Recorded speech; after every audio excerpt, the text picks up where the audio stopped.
Now we will do berthing with one tug.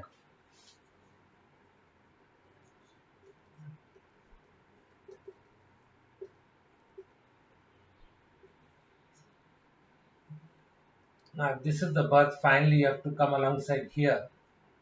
So if you have a certain speed of 1 knot, 2 knots, so you have one tug. So where will you make first the tug? So this is the ideal position. Distance of 1/3 of the ship's length from forward. That's the pivot point. So he should keep pushing from at the pivot point. Now when the tug pushes at the pivot point, which side will the bow move? Starboard or port?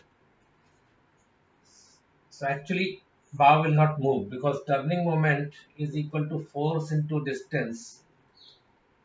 Force is F and distance in this case, distance from the tug to the pivot point is 0.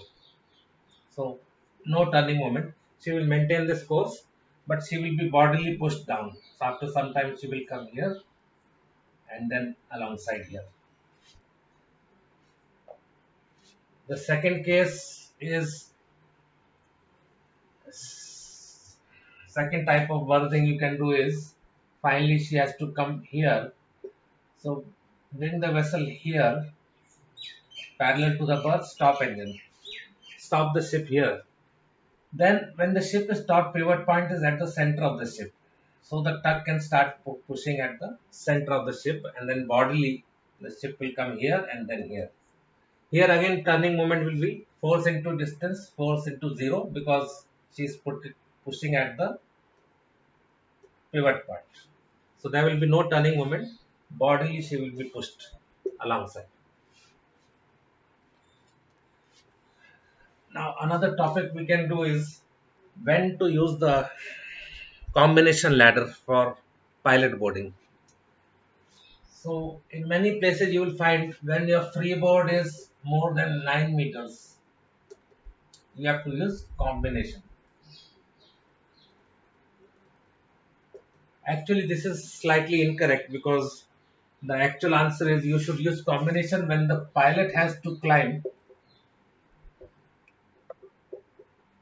more than 9 meters. So for example, if your freeboard is 10 meters,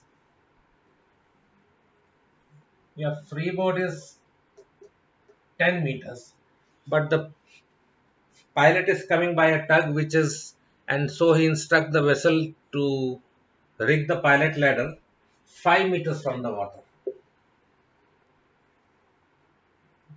That means your length of pilot ladder will be how much? 5 meters. So pilot has to climb only 5 meters. In that case, no need for combination. Now we'll discuss one more topic. What is the purpose of man ropes?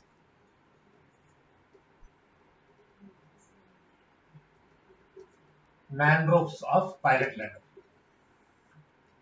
Now man ropes help the pilot while boarding and also while disembarking from the vessel. So while boarding what happens, if this is your ship and the pilot boat is coming alongside here, there is a small gap between the pilot ladder and the pilot boat, maybe 1 feet. So it is difficult to for the pilot to transfer himself from boat to pilot ladder. So that's why man ropes are given. Man ropes are taken in the boat. So if I make it, this is your ship, this is the pilot ladder, and this is the pilot boat. So this is the pilot ladder, and the man ropes are taken to the boat. Pilot catches the man ropes, and then he steps to the pilot ladder. After that, he leaves the man ropes and climbs it as a normal rope ladder.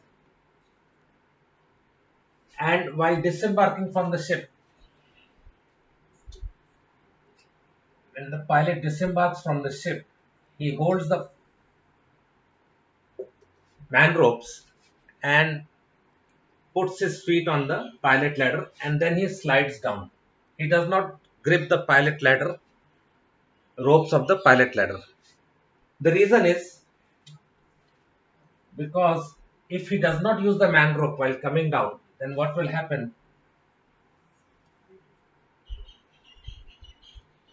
The pilot ladder has got some steps which are about 3-4 inches protruding out. So if he doesn't use the pilot man ropes, so his knees will start hitting each step of the pilot ladder. That's hard wood.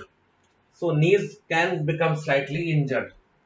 But if he uses the man rope, so what will happen here? He takes the man rope, his body is little bit away, only his feet is on the steps. The man ropes are taken by his hand. So his body is little away from the pilot ladder. His knees are also little bit away from the pilot ladder. And then he slides down to the boat. This is the purpose of man ropes.